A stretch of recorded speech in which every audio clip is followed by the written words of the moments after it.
secours! Au secours! 1h50 de bonheur. Cadeau de Noël.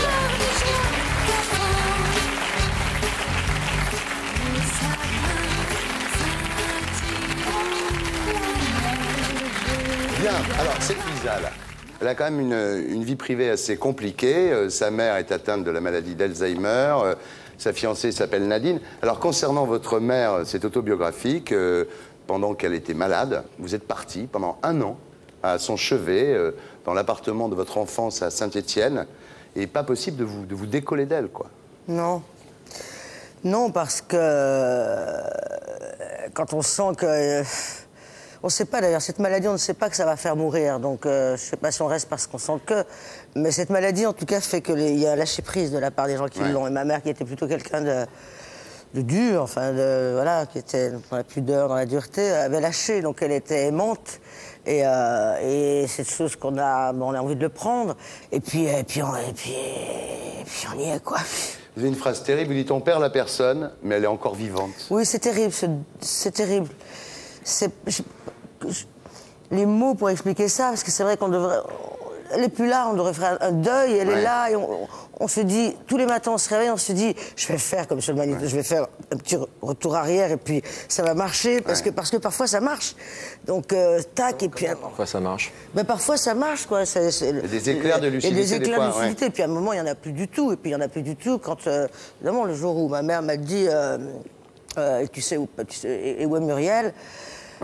J'ai vécu une chose, que j'entendais cette expression, le sang qui se glace, j'avais jamais connu ça de ma vie. J'ai eu le sang qui s'est glacé, c'est un truc, bon voilà, donc, et puis après, il n'y a plus jamais, ça connecte plus, et la personne n'est plus là, elle n'est plus là, alors voilà, elle n'est plus là.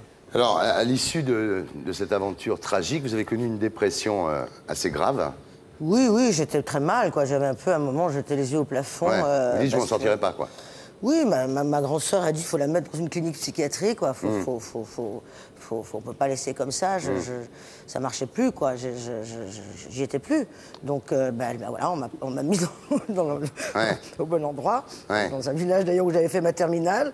Donc, souvenir, peu importe. Et puis, voilà, il y a des gens dont c'est le métier, des psys, tout simplement. Des choses bêtes comme vous forcer à prendre une douche en vous disant surtout avec de l'eau chaude, parce que ça active le sang et ça, voilà, des gens, des mots mis sur tout ça. Et après un mois et demi de clinique psychiatrique, j'étais debout, voilà. On vous a proposé d'écrire un livre à ce moment-là?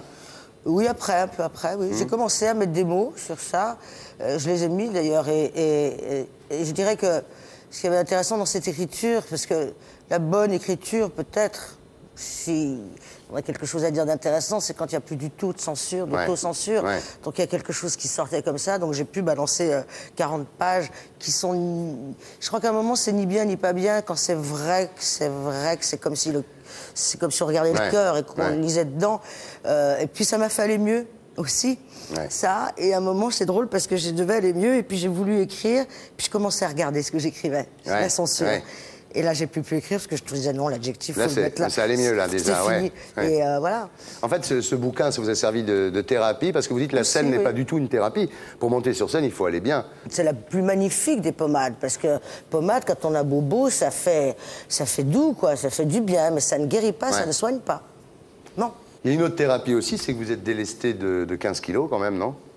Non, enfin, je trafique avec ce poids. Alors après, on peut dire des chiffres dont les gens se foutent peut-être. Non, mais vous êtes monté très haut, là. Vous êtes monté à 94, quand même, hein. Ouais, j'ai puis à un moment, je me suis dit... 6 kilos de la centaine, là. Ouais, je me suis dit, on y pense. Parce que j'avais beaucoup... Oui, j'avais des... Ça faisait pas rire tous mes amis, d'ailleurs. Je pense à Tony Kranz, mon attaché de presse en coulisses. Je disais, pour Noël, on va faire une belle fête, parce qu'à la fin de l'année, on va fêter le Quintal. Et ça la faisait pas rire. Les gens que j'aime, qui m'aiment... Elle vous aime beaucoup, Tony. Ça les faisait pas rire. C'est pas à moi, ces kilos. Moi, j'étais super bien gaulée. J'ai fait 60 kilos jusqu'à 35 ans.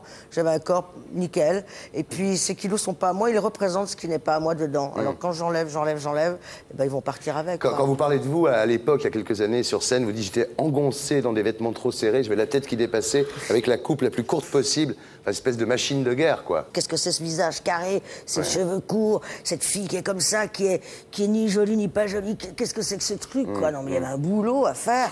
Quand je vois les images aujourd'hui, je me dis que j'ai un peu bossé, que c'est mieux. Ça va très bien. C'est moins pire, c'est moins pire, Non, on va dire. très bien, là, on vous a connu plus... C'est moins pire. Ah, oui. Alors, vous êtes délesté aussi de beaucoup de choses. Vous aviez des pièces emplies de CD, emplies de livres, emplies de fringues. Il me reste 10 objets. Ah ouais. Mais les 10 objets que j'ai chez moi, parce que j'étais pas très bibelot, mais quand même, j'avais des trucs. Les 10 que j'ai, je sais pourquoi ils sont là, ils ont un sens. Donc c'est pas mal. Et l'appartement, vous l'avez vendu? Il est en vente. Parce qu'à un moment, vous disiez, tant pis, j'irai habiter chez Lynn Renault, s'il y a de la... Oui, Voilà, oui. c'est n'importe où. Oui. Moi aussi, je me suis dit ça, dis donc, mais elle m'a foutu à la porte. Il était où ton appart? À Saint-Germain, non? Oui, il était dans le 6e. Dans le oui. 6e, Il est combien, à vendre, là combien de mètres carrés, Il est à vendre. Muriel? Ah, ça sonne. 150 mètres carrés? Répondez, Muriel, on ne sait je jamais, réponds c'était important, bien 120, sûr. 150 mètres Oui, carrés? Matonier. Oui, ça va, Matonier? Oui, dis-lui qu'on est C'est sur Tony. l'appart. Tous les deux. C'est très gentil pour l'un de vous deux, puisque Tony me dit, je voulais vous dire que vous étiez parfaits tous les deux. Donc je ne sais pas, tous les deux. C'est sûrement moi. Tous les deux. Voilà, ça a coupé. Donc Donc combien de mètres carrés, Muriel? 190 mètres carrés. Et tu le vends combien? Je le vends le prix qu'il coûte, c'est-à-dire 2 millions d'euros. 2 millions d'euros. Donc si quelqu'un est intéressé, c'est quelle rue?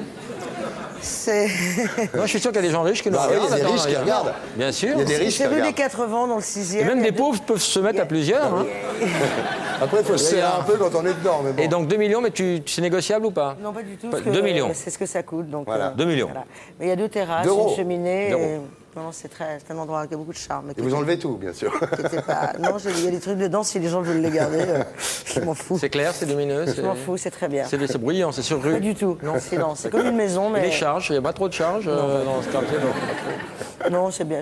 Ben, Laurent, avec les bénéfices de ta pièce, tu sais ce qu'il te Bah reste voilà. à faire. Hein. Il n'y a plus qu'à attendre une petite vingtaine d'années et hop, on achète l'appart. Bien, alors, dans Au secours, Lisa, l'héroïne, est bisexuelle. Et ça, alors, c'est passé comme une lettre à la poste. Hein. C'est-à-dire, les gens, quand vous avez dit ça sur scène, vous dites ma fiancée s'appelle Nadine, ça va pas choquer, les gens vont pas sauter en l'air. Non, alors moi je vais être vraiment honnête, c'est que à un moment, quand il fallait que cette fille, bon, une fois qu'on avait fait rentrer la mère, on savait que la sœur, il fallait bien qu'elle ait une vie privée.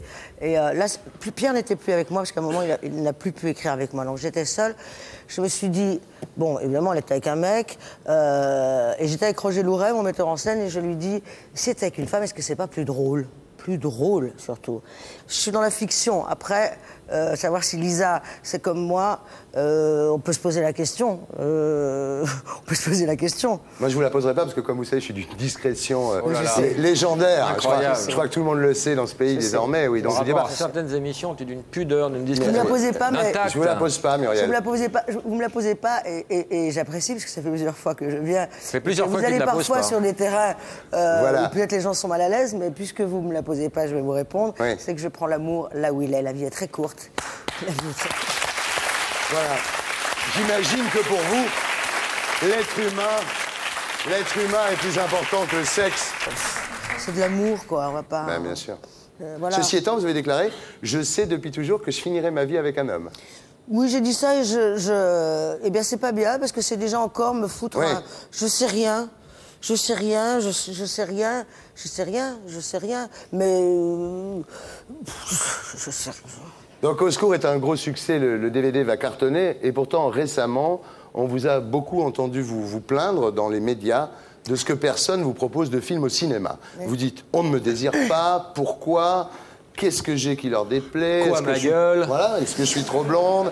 Est-ce que je suis trop grosse? Est-ce que j'ai le menton trop carré? Parce que quand on est populaire, c'est une constatation et un bonheur, mais depuis maintenant plus de 15 ans, l'une des plus populaires peut-être, voilà, je suis juste dans la vérité, et c'est vrai que je n'ai pas de proposition, mais pas un point qui fait qu'au début on dit bon ben c'est pas grave, et puis d'ailleurs mais au début puis après aussi on dit c'est pas grave, et puis on dit puis on est parce qu'on a de l'orgueil donc on dit de toute façon ils veulent pas de moi, ils m'ont pas vu, Ils mais se ça faire tombe bien tous, puisque de toute ouais. façon moi non plus je veux pas d'eux, on finit par se trouver, voilà, et puis on peut aussi à un moment s'arrêter et puis se dire si j'enlève l'orgueil, moi je me suis dit si t'enlèves l'orgueil Muriel, qu'est-ce que ça fait? Et j'ai pleuré. Ouais. Et j'ai pleuré, mais vraiment, parce que je me suis dit à ce point-là, rien à me proposer. Mais pourquoi depuis le temps t'as pas écrit ton truc sur mesure? Parce qu'elle Non, veut mais pas. je Parce ne qu'elle parle veut pas. pas de faire un film. Si Parle je veux de en l'envie faire des un- autres. Si je veux Elle en veut faire être un- désirée. Et je vais déjà me mettre des gens à dos. Si je veux en faire un, vu parfois ce que je peux voir, je pense que je peux en écrire un par mois. Il n'y a pas de souci. Donc c'est pas le problème de faire un film, mais c'est le désir des autres. C'est le désir des autres, de toute façon. C'est le désir des autres, parce que moi, au départ, ce que les gens ne savent pas, mais peut-être que j'aurais dû plus le dire, mais j'ai fait le conservatoire, je pense que je vais avoir un parcours de comédienne, et puis il se trouve que... Vous avez appris avec Michel Bouquet? Oui, enfin, voilà, moi je sais pas que je vais faire du one-man show, mais jamais de ma vie je sais ça. Et il se trouve que je le fais, puis que ça marche. De toute façon, c'était ça ou rien. Ça fait 15 ans, et vous avez reçu que des scénarios, vous dites, avec des rôles pitoyables, de camionneuses qui jurent et qui pestent, enfin pas des trucs... Lire 20 scénarios, à peine en 15 ans, il y a un truc, mais... Donc... Encore une fois, là, je suis dans la vérité. Je dis que ça me fait de la peine. Je dis clairement, je dis que je veux bien. Je dis encore, d'autant plus, je le dis, d'autant plus que le one-man show, celui-là, était différent. Le prochain, je ne sais même pas s'il y en aura un. Et c'est vrai que si je suis désirée dans ce métier, je suis sûre que mes mâchoires deviendront un peu plus triangulaires et que je serai un petit peu plus comme ça et que je dirais super, en ce moment ça va bien. Et qu'on dira, tiens, cette fille, elle va bien, quoi, elle est sympa. Et la carapace, elle ne vient pas de rien. Parce que ça dit quoi d'être désiré? C'est un moment, une famille, même pas, je parle pas d'une famille de 5-6 personnes, mais la famille de ce métier, voilà, de ce métier, j'ai envie qu'ils me prennent dans leurs bras, quoi. À un moment, c'est bon, quoi. Parce que moi, je suis honnête, j'ai fait ce métier, c'est con, vraiment mes motivations, mais je me disais un jour je serai là, puis le Molière, on va le donner à moi, puis ils vont tous me regarder, puis je vais leur dire merci, vous êtes ma famille, et puis je vous dis merci, parce que grâce à vous, eh ben, voilà, vous m'avez aidé à vivre, et puis ça arrive jamais. Ça n'arrive jamais, donc je dis une famille, parce que pas de parents, pas d'enfants, pas de famille dans le... Non, mais vous voyez ce que je veux dire, donc... Bon, mais si ça doit être comme ça ira. Et surtout, très important, mais vraiment, c'est pas une plainte, c'est juste que j'ai le droit de dire ça aussi, même si j'ai vécu, pendant ces 15 ans, j'ai reçu beaucoup d'amour, et comment que j'aime ce public, parce que... il a été tellement là et que ça m'a aidé à tenir aussi seul.